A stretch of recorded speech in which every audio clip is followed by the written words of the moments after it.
Hello, everyone, and welcome back to another awesome episode of the BIF Bites podcast.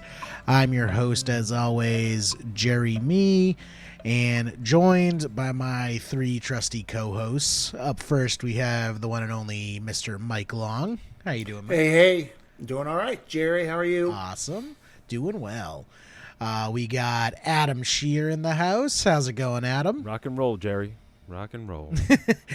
And last but not least, Mr. Brendan Flaherty. How are you doing? Great. How you guys doing? Awesome. Well, happy holidays to all of you guys. When this episode comes out, it'll probably be right around Christmas, getting ready for New Year's. So hope everyone is having a nice, safe, and happy holidays. I don't know if it can be safe or happy this year, but it's going to be a rough one. Can, yeah. For sure. There is some light at the end of the tunnel, though, guys. There has been some news. We have the vaccine developed. Probably by the time this episode comes out, there'll be a bunch more information about it, but vaccine is already rolling out. People are going to start taking it, I believe, later this month. So hopefully this episode doesn't fall on deaf ears that there's like some massive zombie outbreak like in I Am Legend, where they come out with a new vaccine and everyone turns into zombies because of it. But assuming that doesn't happen, the vaccine's going swimmingly, and the end of COVID is within sight at the very least. Based on the polls that I saw, only 60% of us will be turned into zombies. The other 40% aren't getting it. But it started today. I've been watching people all day get injected on TV. It's nice. Definitely the marketing campaign has begun. Yep. I saw a news story where people had lined it. It was like a parade, and it was just the initial shipments leaving Pfizer, I think it was. Yep. And people were there just to watch the trucks pull out. Oh, really? Like it was. Everyone's so bored they just need something to do. Yeah. So true. Yeah. For sure. Maybe not zombies, but we've all become zombies. Yeah, that's for sure. That's a very fair point. So I wanted to bring that up because it kind of segues nicely into our first topic that we wanted to discuss today. And this episode, we're going to be kind of focusing on health insurance as a central topic of the episode. And that's really relevant with this new COVID vaccine because, beyond the who's going to get it first, the second question is, how are we going to pay for it? Some countries have announced that the country itself is going to be footing the bill. To my knowledge, the U.S. hasn't come out with any announcements, anything in regards to that yet. I don't know if you guys have heard differently, but let's talk about kind of how this sort of, medical procedure gets paid for under normal circumstances and what exceptions we might see considering the extraordinary times we live in. Well, actually, this was provided for in the CARES Act. All kinds of testing was to be free of charge to the patient. But it's my understanding that in the CARES Act there are provisions for the vaccine, and that it would be covered as well, and private insurance would be required to cover it. And that goes back to plans that were not grandfathered under the Affordable Care Act.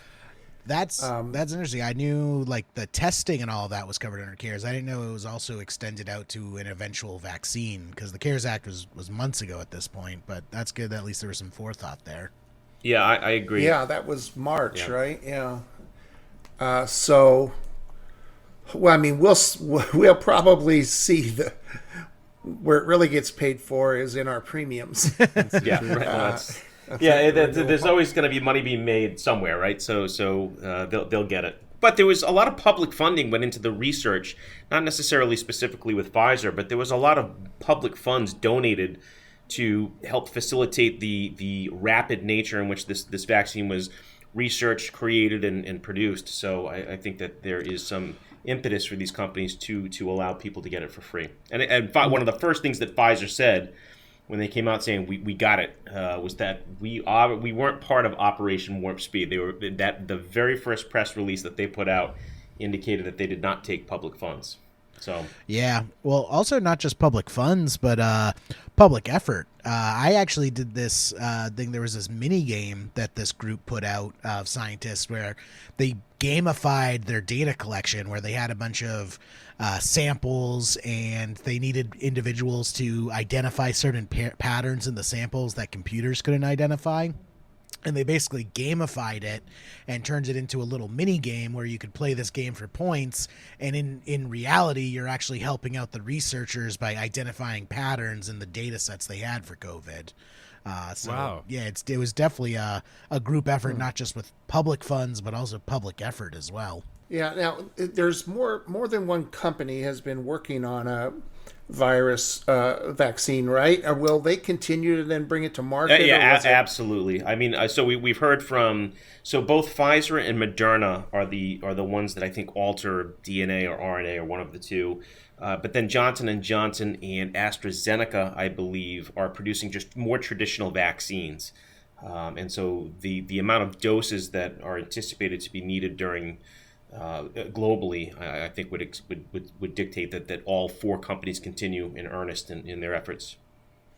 Yeah, I think supply is the real issue rather than demand. It's not like... And obviously the Pfizer vaccine has just tremendous, chain of control issues where it's just going to be sub 90 degrees below 0 Fahrenheit in order to be stored, and there's going to be some waste there. So I don't know as though all the other inoculations have the same characteristics. And that's just with the mRNA type, right, Brendan? That's correct. Yeah. As far as I know, and I don't think Moderna's has to be kept as cold as Pfizer's. I think Pfizer was the outlier there, but they've all got issues with making the supply available. It's good to know that the CARES Act is going to be covering the cost of the vaccine. At least it looks like, assuming those provisions still carry through. But how does this kind of relate back to, more traditional circumstances with health insurance and paying for, say just like the flu vaccine, things like that? And how does that really relate also for our students who are studying for the CFP exam? Because I know the insurance section of the exam is a bit of a difficult area, especially around health insurance. Do we kind of want to talk about the process of that and what it means for, clients, not just for COVID, but for everyday life? Yeah, I think you were saying earlier that you read that vaccines, when there's been exposure to something, or would be under Part B of Medicare? Yeah, it's kind of interesting how Medicare Part B is worded, in that Part B will cover a vaccine after you've already been exposed to an at-risk situation. So, the example they give is if you step on a rusty nail, they'll give you a tetanus shot and it'll cover that. And like if you're bitten by a dog, it'll cover a rabies shot. But it doesn't seem like there's any coverage in Medicare Part B for preemptive vaccinations. Yeah, and I would guess that then would have to go to one's prescription drug coverage, whether they're on Medicare or just under private insurance.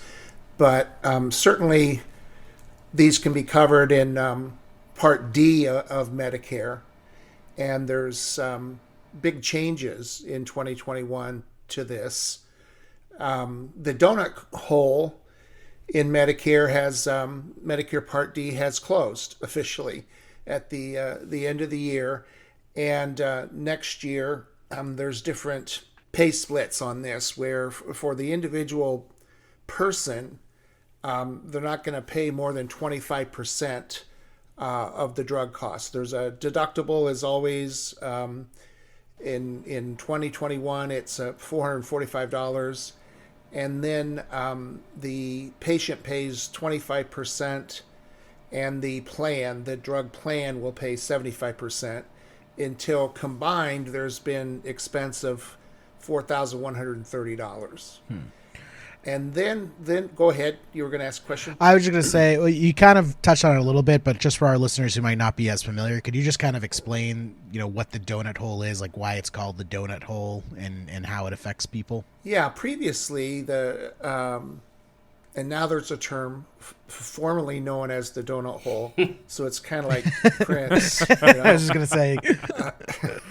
It's like the Munchkins, formerly known as donut holes. Yeah. Yeah. So it was interesting and painful for elderly that you would start out the year with really good coverage, not much out of pocket, and then once the expense level hit a certain threshold, they were in the hole. They were in the donut hole, and there was not coverage. So it became, what 1 month before might have been $25 became $225 out of pocket until another threshold was hit, and then they would go into what's known as the catastrophic benefit period. Now, over the last few years, the donut hole has been very, very heavily subsidized by the manufacturers. So it wasn't as brutal as it was earlier, but still very expensive. And now in that period, after the initial coverage period, and there's still a period that is formerly known as the donut hole, and under that period, the patient pays 25% and the plan pays 75% on generic drugs. For brand name drugs, the patient pays 25%, the plan pays 5%, and then the drug manufacturers pay 70%. And that's until the expense has been $5,183. And once that threshold is reached, it goes into the catastrophic period, and under that, the patient pays 5% coinsurance, the plan pays 15%, and then Medicare itself picks up 80% in the catastrophic period. Now, we just threw a bunch of numbers at our listeners, and for our real-world practitioners, you have the benefit of being able to kind of look all this information up for your clients and, giving them a nice, handy PDF or, document in a meeting that outlines these numbers. For our test taker listeners, do you feel like this is stuff that they need to memorize, or would you say it's more just conceptually you understand it, not necessarily have to memorize the thresholds and numbers and whatnot?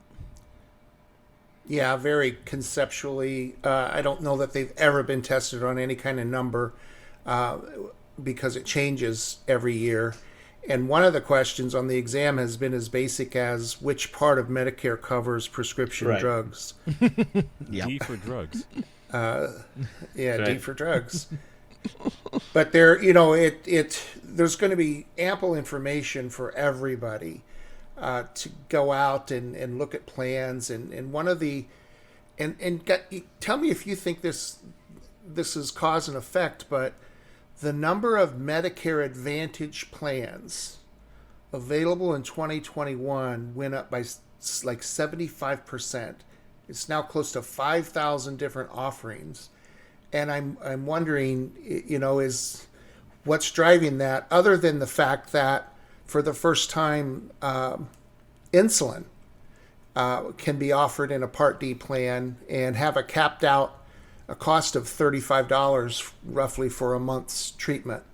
Whereas before, when it wasn't covered, some of these went as high as $300, $350 a month for insulin. For a vial of insulin. So that's great news for diabetics that are on Part D, because they may be having to pay $35 tops, and the individual plans might even make it less than that. But other than insulin, I don't know what would drive in 1 year the addition of close to 2,000 additional plans that are out there. Can you think of anything else that would be driving it? Are there a lot of additional providers as well, or is this just additional plans within the existing realm of providers? haven't studied it a lot, but it looked to be, with what I looked at, the same names. Yeah. Aetna, Humana, Blue Cross, Blue Shield. I didn't see a bunch of names I didn't recognize, but that could be it too. Maybe there's some new players. I mean, I feel it has to be. You said there was 5,000 different plans. I mean, there's definitely not 5,000 providers.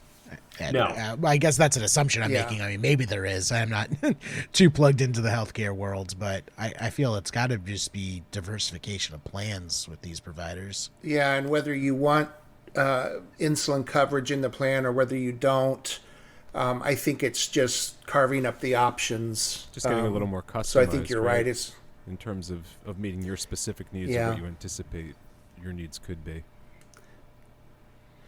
But I think of our, elderly clients, and they're going to need some help with this. I think the pharmacies have become pretty good at teaching it, and also have resources to look at plans and select a plan. But that's a lot of things to consider if you're an elderly person on Medicare trying to pick a plan. It's one of the things that I'm starting to see a lot more in practice. Just more people asking, what would you do, and handing me all this information. Honestly, it's not something it has not historically been in my wheelhouse, and it's challenging, it's confusing. I can't imagine someone who's never had any exposure to it in the past trying to decipher and work their way through which is the best plan for them. There are a lot of great resources out there. AARP has a lot of good information. A lot of the pension plans also provide access to information. The health providers do, but it's hard. I mean, I just went through it with my father last weekend, and you're down to always like a handful, and then it's just, this one sounds the best to me. And then they move on, but it's one of the things that I am definitely seeing a lot more of in practice. Yeah. I think we need to be pretty familiar with the language. When Part D first was developed, my firm enrolled thousands of people in Part D, and it was amazing how many had never even considered asking the doctor for a generic. And so they were paying these huge costs for original brands, some that weren't even on the formulary. And simply letting them know to talk to their doctor about generics. We got more phone calls from people saying, wow, I can't believe how much we're saving now on that. We never thought to ask them about generics for this. Speaking of that, advisors have a fiduciary standard, but doctors, while have a responsibility to their clients, they don't have a fiduciary standard as far as keeping costs low for their clients, because a lot of these doctors are getting kickbacks from the drug companies to prescribe them the name brand drugs too. So it's not like it's in the doctor's best interest to just volunteer that information if the client doesn't specifically ask for it. Yeah, but I've also been hearing more that the prescription plans now opt for the generic where available. So there may even be like a prescription for X, and then all of a sudden the generic, like the 3-month supply of the generic shows up, and I've heard that more often recently as well. Yeah, I think that's very true. I've seen that in some of the medicine that I've had to take as well. It just seems to change more frequently. I'll call up the pharmacist and they'll say, "Oh, okay, there was a change to your plan. We're changing. It's the same deal, same stuff. Going to do the same thing, but it's going to be generic." It's crazy to me though that a pharmacist or a pharmacy tech can overrule a prescribing physician. Oh, you'd be surprised. One of my friends is a pharmacist, and the pharmacist is the one who actually has like final say as far as what they'll give. Because if the pharmacist is like, "Hey, your doctor prescribed you this, but it will kill you based on these other medicines that I just filled for you, so I'm not going to fill this. I'm going to get on the phone with your doctor and talk this out with them." But when it comes to you've got this, I don't know, Lipitor, and instead of Lipitor, we're going to send you 3 months of the generic because it's just as good. It just seems crazy to me that doesn't lie in the hands of the physician patient relationship. Yeah. Well, I mean, you do have a patient relationship with your pharmacist. Your pharmacist has a doctorate too. Yeah. But yeah, so For me, the real confusing aspect, even though there's many confusing aspects about Medicare and private insurance, is kind of the gray area where they start to overlap. Because for the vast majority of people, they're going to have Medicare and then they're also going to have private insurance.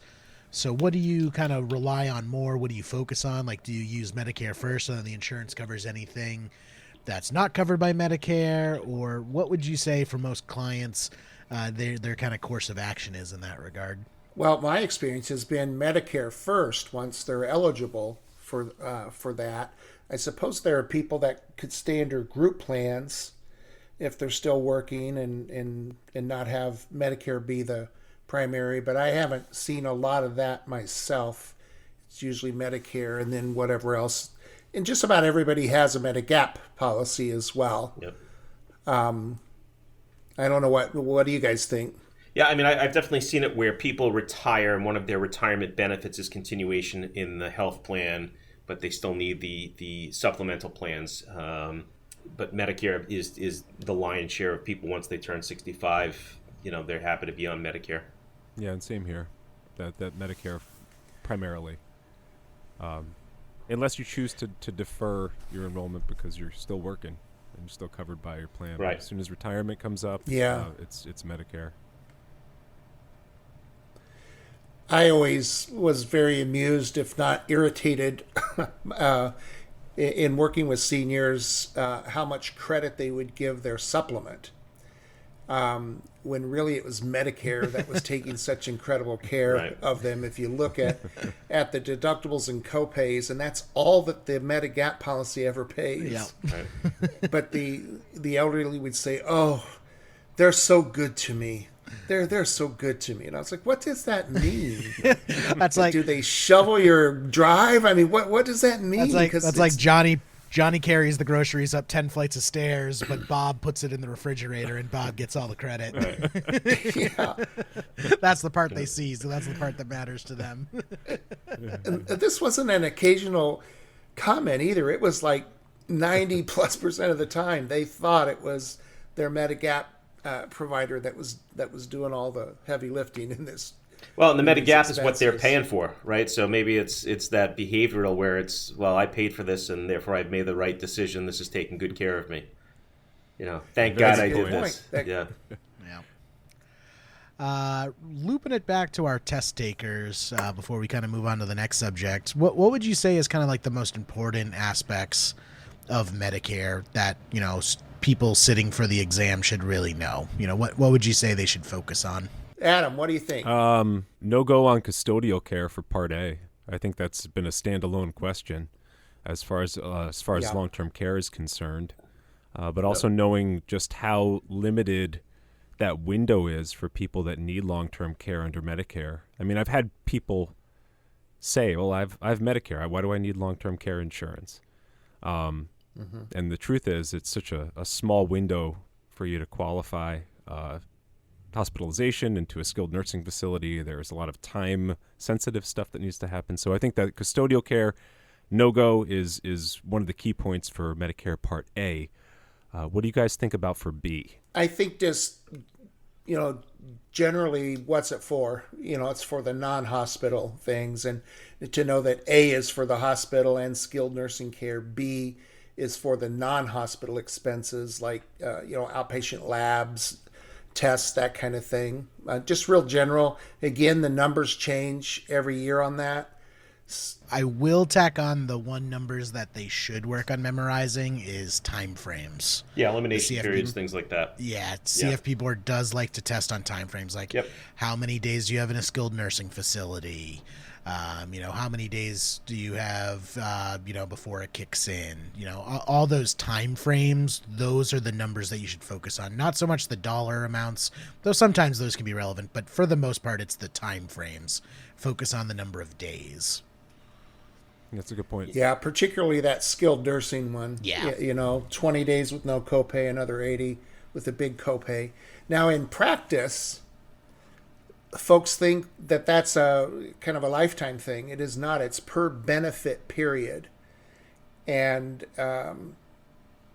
conceivably one could have multiple benefit periods in the same year. Yep. If there's someone that's in and out of the hospital, and then Medicare does not let them stay very long in the hospital at all. Right. They quickly move them to a step-down unit or to a skilled nursing facility just because of the cost. But that could be repeated multiple times throughout the year.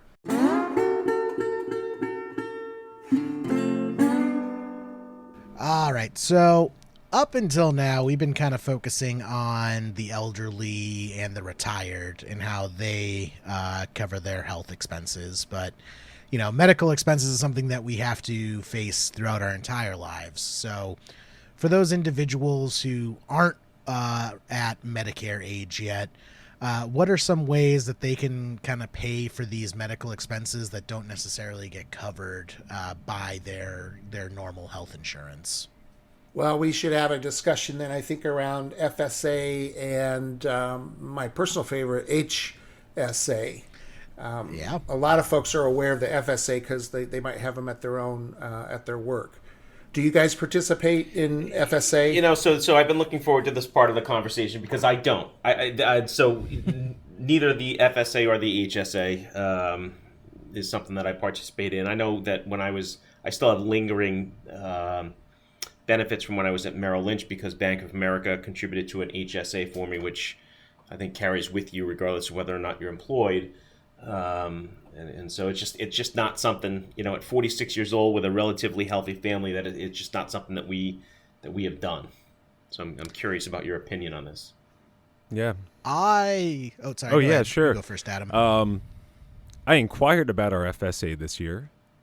I did not take the step to actually enroll, but Yeah. I love HSAs in what they offer.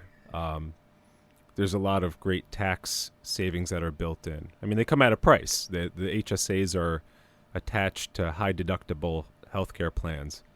So, right. Which I'm in. So again, it's from a personal standpoint. It's on paper it seems like it's a no-brainer, and I don't know if it's just because of something I just keep putting off.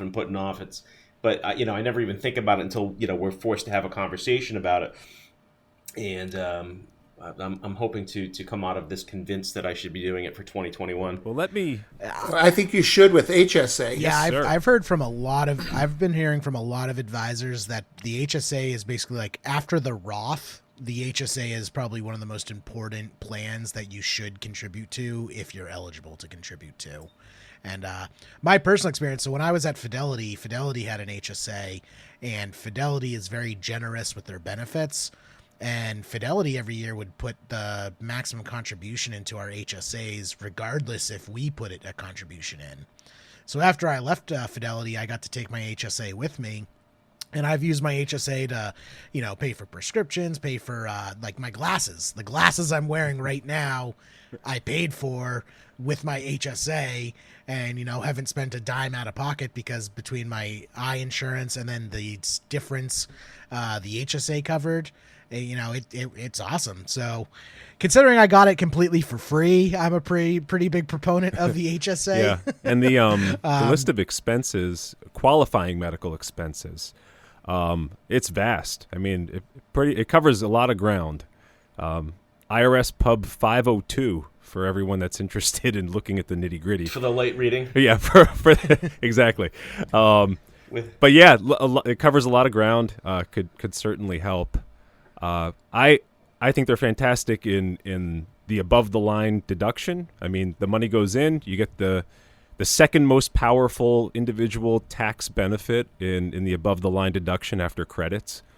So it's just gonna lower your adjusted gross income, and it grows tax free. You can invest it and you can carry it forward. In fact, people have used it as part of a long-term care strategy, even.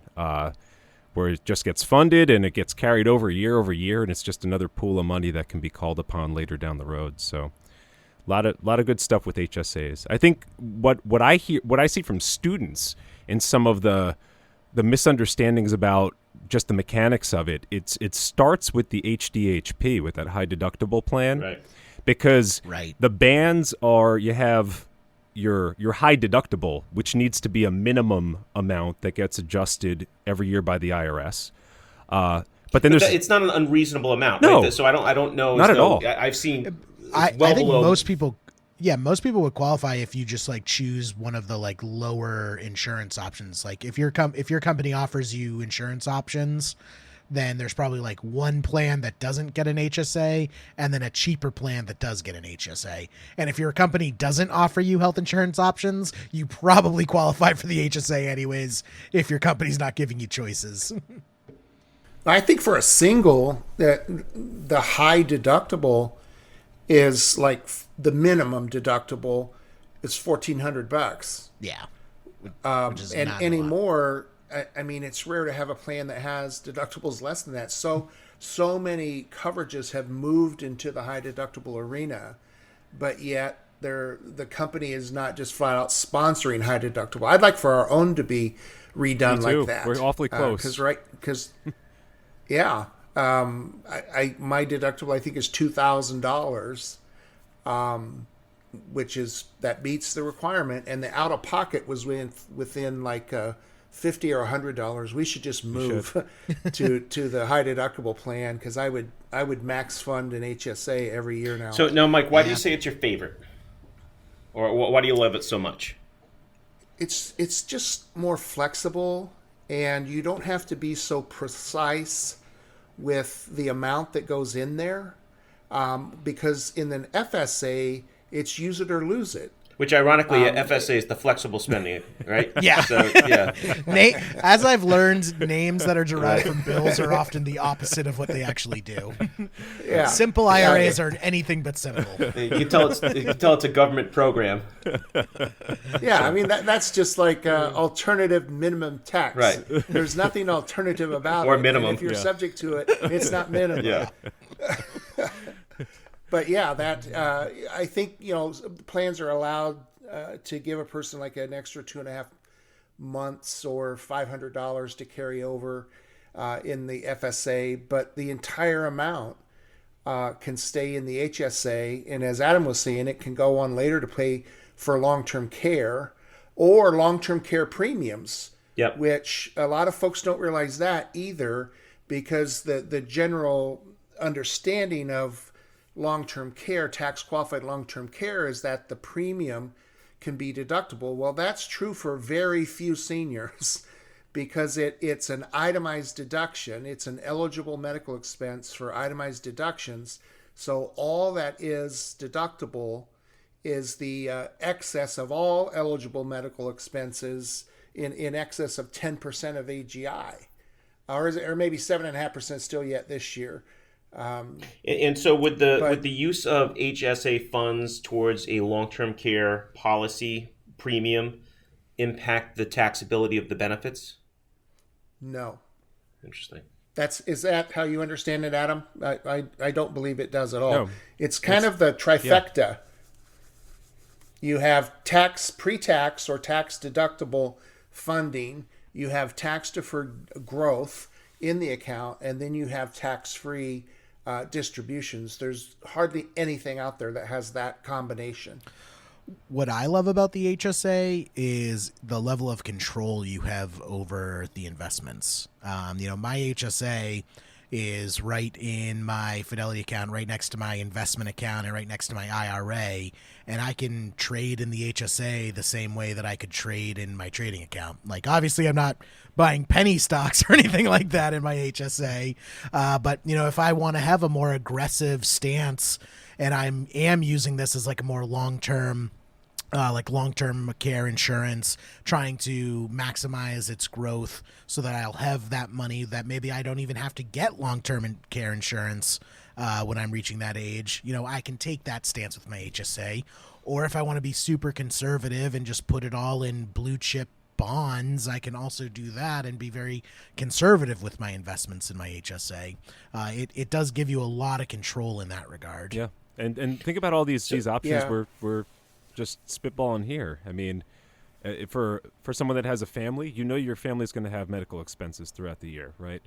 Yep. You also know that tax deductions are fantastic. You can just let's get as many above the line deductions together as possible in a given tax year, and it checks those boxes. So you see and you hear of people that are they're maximizing the contribution, and it's a conduit that just it passes right through to the medical expenses. But in the process, it's tax-free on the other side. Maybe it gets a little bit of earnings throughout that period, but you benefit from the tax reduction up front. So, but it also offers people the ability. I know I have a family member that just uses it as a savings account. It's just another place to save money and to invest and to grow.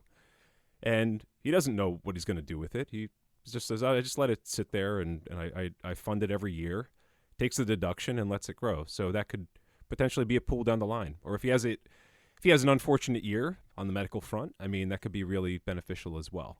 What about phase outs on income in terms of contributing? No phase outs. No, it's plan driven.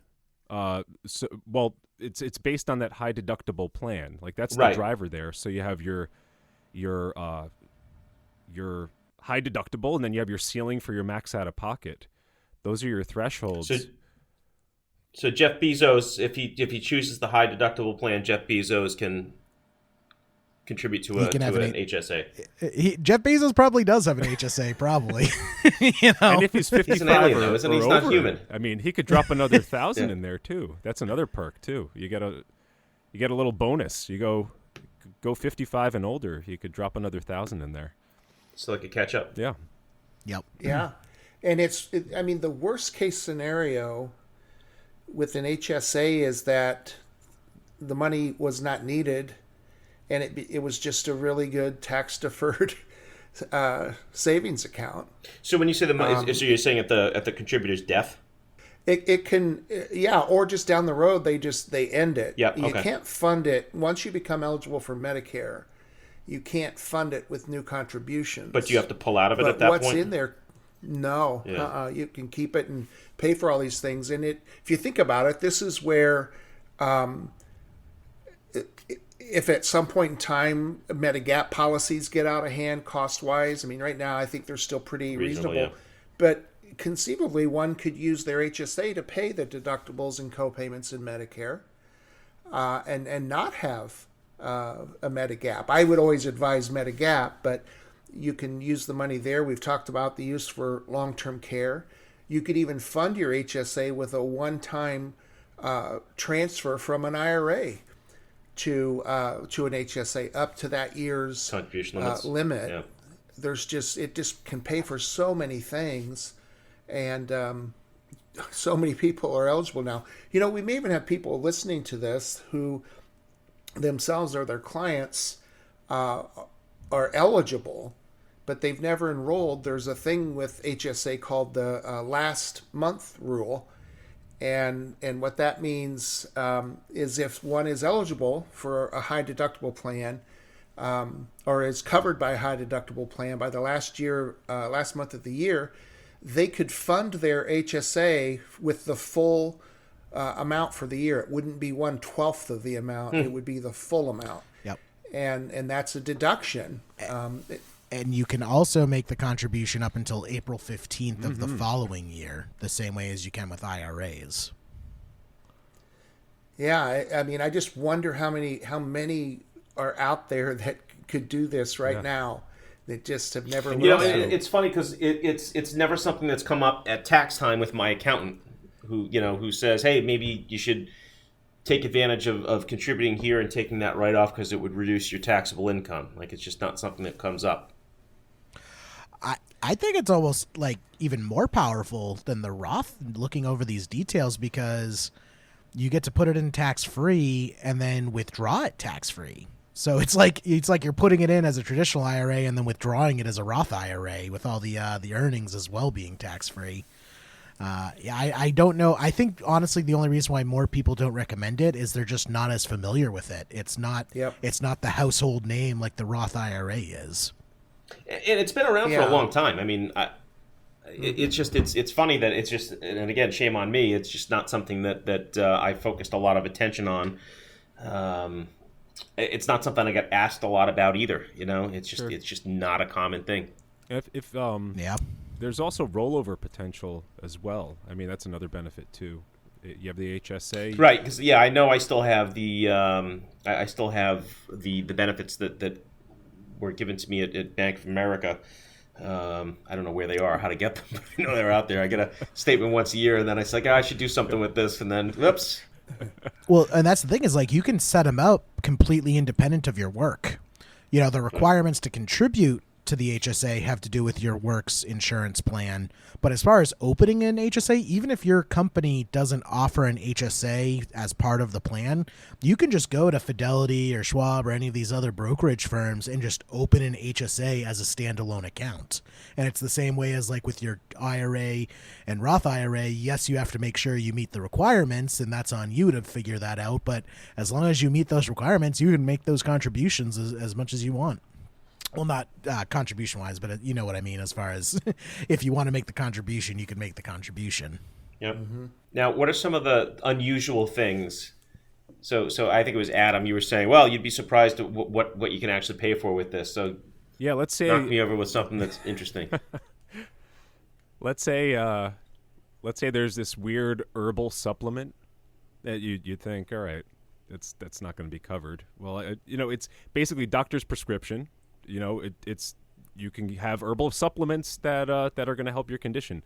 Yep. One that I learned about recently was if your diet has to change in terms of, like, let's say you're on one type of diet, you have some sort of gastrointestinal thing, and your diet has to change drastically. I speak from personal experience here. I won't share anything more than that. The difference between your old diet on average, like the food costs you have, and your new required costs could be something that could be covered there. I mean, so that gap? It's it's a qualifying medical expense. Let me think of some other oddball ones. What about like a treadmill?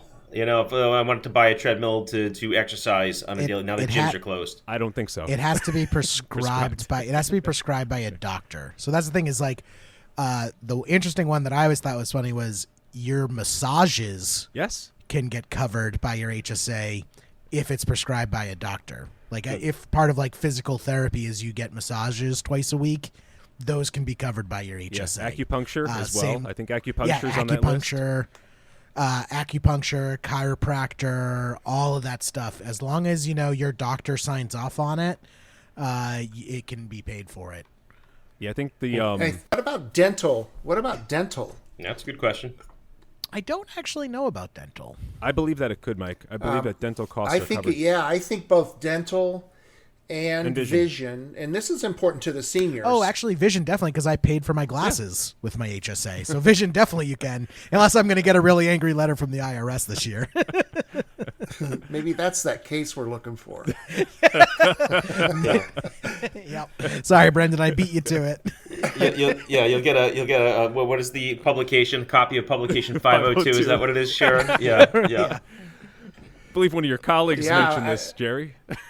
Yeah. We might need to take a closer look. Well, I mean, the dental is huge for seniors, though, because Medicare does not do anything for dental. And so, here it could all be on a, tax-free basis. Vision, long-term care, disability, I think, is in there. Again, no impact on the taxation of benefits? No, this is that trifecta stuff. Yep. So, I don't know how aggressively these are marketed. I don't think very, but maybe they ought to be. It's just not, I mean, again, maybe I'm unique, but from a practice standpoint, I have maybe had 3 of these conversations in 15 years. I think it's definitely a conversation advisors should be having with their clients more often, just because of how powerful these plans are. It's like, it's limited in the fact that it can only be used for medical expenses, but people have a lot of medical expenses, especially these days. So it's, and what is it? The number one cause of bankruptcy in America is due to medical expenses. Mm-hmm. Yep. This is just another way to kind of help in that regard. So yeah, if you're not already talking to your clients about HSAs, you might want to look into that. And then let's loop it back for our test takers. What would you guys say is the most important concepts to know about HSAs for the actual exam? Well, certainly the 3 tax benefits. I think there's a question out there about that that 12th month rule. What else, Adam? Yeah, I would say just knowing that it's on your list of above the line deductions for sure. Above the line. So Yep. just make sure that you have your awareness when, for AGI, you see the HSA there, that qualifies. I would even say just knowing that the medical expenses have to be qualified. It's qualifying medical expenses on the other side of it. That, Yep. And like you mentioned, Jerry, doctor prescribed makes all the difference here. I'd even say just be aware of the fact that there's that little catch-up amount as well. And the $1,000 catch-up. Also penalties. I would just have some awareness about the penalties, because if you overfund it, there's penalty on the excess of 8%. 8%. Yeah, 8% on the excess. Excess contribution. Yeah. What about the penalty if it's not a qualified medical expense? Does that work similarly to IRAs with some exceptions, or I don't know the answer to that. 529s. It's a 20% penalty. I don't know if there are. Oh, Yeah, 20% penalty as well as income tax. Yes. It then triggers income tax. I don't think there's an exception for like first time home purchase or anything like that. I'd have to double check that, but I don't believe they don't want people pulling out of their HSAs to buy houses. And then before I forget, I would also just say the most important thing I would say for the test is the requirement to open one, and that's the high deductible Good point. Insurance plan. Because I had that question on my exam. It was as simple as, what do you need in order to open an HSA? And it was like D, high deductible plan. I'm like, oh, right there. That's the answer. And provided on your formula sheet as well. That's those limits are on that. The tax tables, yeah. Tables, yeah. Yep. So yeah, look at the tax tables. So many students, that's a good point, Adam, because I've had so many students waste so much time memorizing facts and figures that are on the tax tables. Absolutely. Before you memorize anything, check the tax table and make sure it's not on there first. yeah, it's important to know how to interpret them, not necessarily to memorize the facts and figures. All right, guys, for our final topic of the episode, we're going to loop in the question of the episode because I feel this last topic makes the most sense when we pair it with some examples, and that is stop-loss insurance. This is kind of a topic that a lot of students have some difficulty with, so do you guys want to dive into this question and see if we can shed some light on it for our students? Let's do it. Sure. All right. Todd has an unlimited major medical policy with a $350 deductible and 80-20% coinsurance to a $5,000 stop loss. Todd had a claim of $10,000. How much must Todd pay out of pocket? Lots of stuff thrown at you guys. I'm going to repeat it for our listeners. The key points here. Todd has unlimited major medical, $350 deductible, 80-20 coinsurance, $5,000 stop loss, and a claim of $10,000. How much does he pay out of pocket? So first of all, what are the kind of the key facts that you guys zero in on when you see a question like this?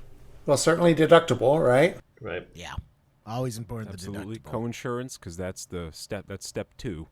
So what's that split look like? And then the stop loss, which for some reason gives a lot of people a lot of trouble. But I think once we kind of explain it a bit, that they'll realize it's not that scary. So what's the first thing we got to do to solve a question like this? I would split it and put the insured on one side and the employer on the other, and then just go through numbers, drop them in. Yep. And that split is the 80-20 split, right? And it doesn't explicitly spell this out, but the insurance covers 80% and Todd covers 20%. That's kind of the first distinction right there. I've seen some people make that mistake where they think, insurance covers 20 and they cover 80, and that's not very great insurance. Deductible. So we take the deductible out first on the insured side, Right. and then we go to coinsurance. Yep. So first and foremost, Todd is going to pay $350 out of pocket before anything happens, right? So $350 is line item 1 for Todd. And now Todd is going to pay 20% as well, right? Now we have then $9,650 remaining to be paid. And now we're moving to coinsurance. And our coinsurance is after the deductible is paid, it's 20% paid by the insured, 80% paid by the insurance company, up to the stop loss limit of $5,000. So of that remaining $9,650, the next $5,000 of eligible expenses will be paid 20%, $1,000 by the insured, and 80%, $4,000 by the insurance company. And then we're out of coinsurance, and the rest of the claim, the remaining amount, is paid 100% by the insurance company. Yeah, exactly. And I think it's easier to do these types of questions from the insured's point of view, because if you are the insured and you're trying to figure out how much the insured pays out of pocket, the total claim doesn't actually matter to you. The only thing you care about is your deductible, because you pay that first, and then your coinsurance percentages based on the stop loss, because you're only going to pay your percent up to the stop loss amount. Anything beyond the stop loss amount is 100% paid for by the insurance company. And this is another one of those, read carefully on the exam and see who indeed are they asking about the amount payable, the insured or the insurance company.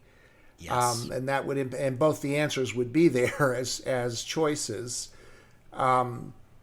But yeah, you just have to be very careful with where this gets really confusing is if there's a policy that has, it's a per person deductible, but it puts a family cap on it. There's a family of 5 and 3 of them are in an accident. Yep. And, so here's the expenses. So or all 5 of them are in an accident. 3 deductibles would be out of pocket, but everybody would have their own coinsurance. But hopefully that won't be the question on the exam. That's tough to track. Yeah. So for the process for this, guys, keep in mind deductible first. And then if you're the insured, what you really focus on is the stop loss rather than the total claim. And then if you're doing it from the insurance company, you focus on the claim amount rather than not necessarily just the stop loss amount. Hopefully that clears it up for you guys. I know this is a very data heavy question, so we're definitely going to post this question up on the BIF Bites website so you guys can really sink your teeth into it and, look at all the information in front of you. And hopefully that'll kind of clear up the stop loss, because I do get a lot of questions from students on stop loss insurance. Yeah, it's one of I would probably put it in the top 20 every year, number of questions that we get on a singular subject. Yep. Awesome. Well, great. That was a fun little insurance episode to round out the That's year. an oxymoron. Yeah. Everyone loves insurance when they need it, though. I think everyone, your New Year's resolutions coming up should be take another look at your insurance plans. Make sure, you kind of understand exactly what you got, and check to see if you qualify for an HSA. Because if you can do an HSA, you might definitely want to look into opening one of those. Awesome stuff. Well, I had a blast today, guys. I hope to see you all next month in the new year. Be well, everybody. Hang in there. Yeah, hopefully 2021 is just as good as 2020. Oh, man. The bar is low. Yeah. The bar is low. The bar is closed. What was it you said that one time, Brendan, that about consumption of alcohol with your hands? Yeah, the 2020 is the year that my hands consume more alcohol than my mouth. Yeah. Yeah. And that's saying something. That is. Yeah. There we go. Awesome. Well, take it easy, everyone. All right. Hope you have a good one. All right, happy holidays, everybody. Bye-bye.